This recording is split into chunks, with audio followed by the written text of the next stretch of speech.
What's going on, guys? It's Steve. Welcome back to part 16 of the WKU Dynasty here on College Football 25. We are currently thriving in year 3, coming off of a huge win in a crazy game against our rival, the Liberty Flames. We still, after beating 2 top 25 teams and losing a semi, kind of getting our shit smacked by number 6 Tennessee, we still have not found ourselves in the top 25 this season. But that is our goal that we are hoping to accomplish today. Going on the road at a lowly stadium for the Florida International Panthers, a team we beat last year. Another Conference USA game. This is their first of the season. They are 1-3 to our 3-1. 1-0 in Conference USA. And after this game, we are also going to be playing against, is it the New Mexico State Aggies, I believe? We are also playing a second Conference USA game. Getting the kickoff started in this one, we are going to follow our blocks. We had 2 special teams touchdowns in last episode. That's not going to happen here, but a great starting return to send out senior Caden Beltcamp. Let's get into this first game. As you can see, he's not having a crazy hot start to his senior year. Despite beating 2 top 25 teams, you could argue it's been because of the team around Beltcamp, as Katie Hutchison gets the touch pass for a 5-yard gain. And as the second best player on our roster, 9 touchdowns, 9 picks, that's not going to cut it for the senior quarterback. But here on 3rd and 4 of our opening drive, the all-red uniforms, we go to the transfer. David Ebsch picks it up, and we keep this first drive moving. We want to come out all of our games. I guess last game wasn't really much of a nail-biter, but they have been intense. And in these Conference USA games, I feel like we are a good step ahead of most of them now. I want these to be dominant wins. 2nd and 12. We go on a little out route. Seth Spillman can't hang on. And we are in a 3rd and 12, just like that here in midfield on the road. Beltcamp drops back, 3rd and 12. It's going to be the senior Katie Hutchison over the middle. He's got the speed boost to keep the drive going. That's a huge play from the senior there. There we go. Beltcamp starting to get a rhythm going here on 1st and 10 on the road. We go with Ebsch. That's going to be a dirty spin move. Cameron Flowers with a block as well. And what should have been a 4-yard gain ends up being 9. That's a beautiful play and a lot of work here early for David Ebsch. There's the other part of the 2-headed dragon. I'm the Nacho, a tough 5-yard run up to the enemy 16 here on 2nd and 4. Beltcamp takes the snap over the middle. There's the freshman. Seth Spillman hangs on this time. Western Kentucky's on the board, and that's a good ball from Beltcamp. Here we go. Up to 10 touchdowns and 9 picks on the year. He is back in the positive category, and here is the first look at this WKU defense. They have been dominant all season. Easily the best part of this team. 2nd and 7. How does Florida International respond? Their first Conference USA game. It's going to be a read option keeper. The QB dropped it. We've got open space. There we go, Steve. Magnifico. The freshman number 3. Know the name Magnifico. Oh my goodness. Just like that. On the road, Western Kentucky takes a commanding 14-0 lead and a big hit by the corner there. Another incompletion here for Florida International. 2nd and 10. They go with the run game. Getting past some defenders. That's a nice run from number 24. 3rd and 3. Can we get even more momentum going, getting them off the field with a 14-point advantage here in the first quarter? They go back to Kobe Bryant. Number 24 is going to be short. They're going to have to punt it back to us. And my goodness, I cannot rave enough about the improvements our defense has taken this year. Both units have been good. Katie Hutchison on his signature drag again. There's another first down. But the defense has been shutting teams out. The last 2 weeks, our defense has been playing dominant. And now they're going to start today with a 3-and-out and a defensive touchdown. I'm the Nacho having a slow start to the day, but oh my goodness. If Beltcamp can just not turn the ball over, we are in prime position to play very good against these teams. There's going to be Devin Bates with these nice, simple, drag-esque, safer routes here for the senior. 1st and 10. Trying to get something going here in the passing game. Beltcamp has some time. He's going to get KD. There's Monty Rourke with a spin move. Monty Rourke getting more involved, and that was a throw on the run for Beltcamp in the red. Still finds his guy. Beautiful play. Passing game starting to get going. We hit Monty Rourke again. There's another first down. Back-to-back first downs for the star-studded sophomore that we expect big things from. 1st and 10. Beltcamp trying to get some money going back to square. There's KD Hutchison again up to the enemy 5, and Florida International has no clue what just hit them at the start of this first half. We are in their enemy territory, going to I'm the Nacho, gets in the end zone, 21-0. WKU making a statement in their second Conference USA game. We want to be ranked. We want to be top 25 after this episode, and the jinx is activated. Kobe Bryant into open space from the enemy 31. He's gonna take it all the way, and as soon as I start talking shit, Florida International responds. We still have a 14-point advantage. Out comes Veltkamp in the offense. There's David Ebsch. Nice blocks from Seth Spillman. His spin move is fucking lethal, dude. I cannot get enough of that shit. 2nd and 12. I'm the Nacho with a 2-yard loss. We go back to the pass. We're going to hit Spillman over the middle. Has 1 touchdown today. There's a broken tackle. And for a 63 overall freshman, that kid's got a bright fucking future. Because at 63 overall, he normally hangs on to passes. David Ebsch on 3rd and inches. Can he get out of there? Ebsch breaking away for a touchdown of his own. David Ebsch with a breakaway play. 52 yards. That's his first rush of the game, and WKU is just smacking this team around. And are we looking at the start of a shootout? I'm glad we have the 21-point advantage, if so. But as I'm referring to this team, I mean, there's just no way we come out like this. Is 24 going to get away again? That's another nice run. Curtis Douglas with 8 rushes and 117 yards in this game. And you wouldn't know it by the score. The keeper, the QB's going to keep the sneak again. Doesn't fumble this time. He does get hit stick, though. Bitch-ass boy. 28-7. 2 minutes left in the first half. 3rd and 1. He's going to drop back right to the defense. There's Sergio McCollum with his whack-ass hoodie under the pads.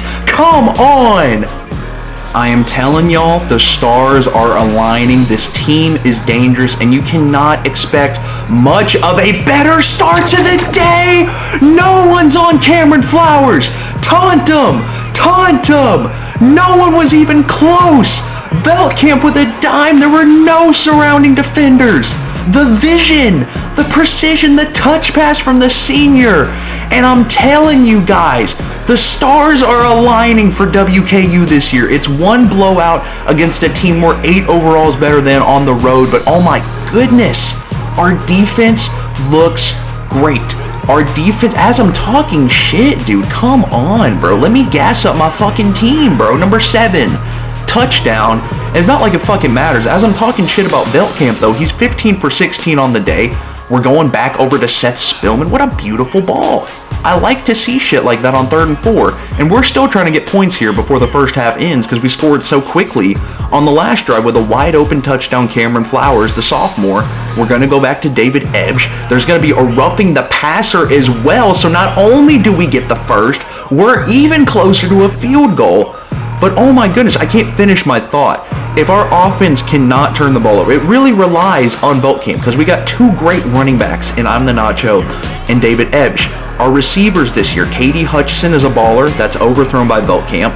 KD Hutchison, baller. Monty Rourke's only getting better. Cameron Flowers has got some breakaway speed. Seth Spillman proven to be a great guy. One-on-one! One-on-one, Cameron Flowers! The sophomore making a statement today. There's back-to-back touchdowns for him. And this game, oh my goodness. Starting the second half, we dropped 42 in the first half and against our Conference USA opponent. And now Caden Veltkamp in his bag. 343 touchdowns, no picks.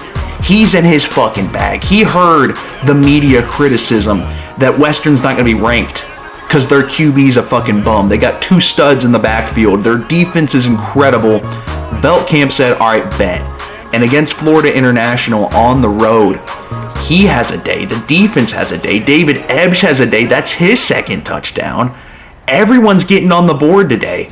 And my goodness, what a statement win from Western Kentucky. After upsetting Liberty on the road last week, Western improves to 4-1. Veltkamp with an incredible day. One of his best games of his career, probably the best game of this season.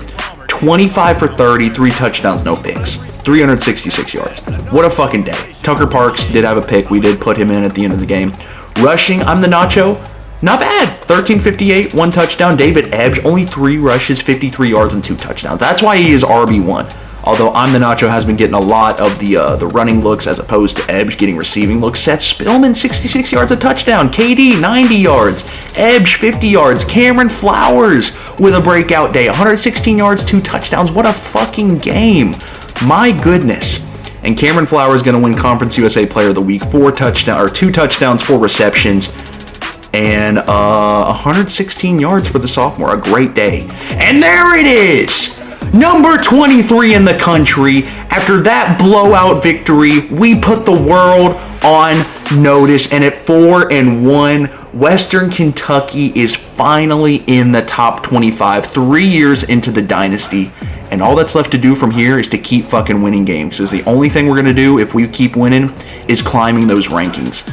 And if we can manage to find ourselves in the top 10, win Conference USA again, we could potentially crack a top 12 college football playoff spot in just year 3 with the Western Kentucky Hilltoppers, our 2-star program.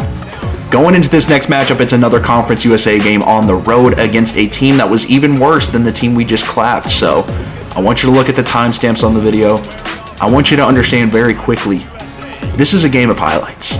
Now, it was closer than I intended because I did put this game on playing often, or I think I did the moments only, so this game was kind of out of my control, but on that little Texas route, I'm the Nacho with a nice gain up here on our first drive here on the road, trying to extend a 3-game winning streak here.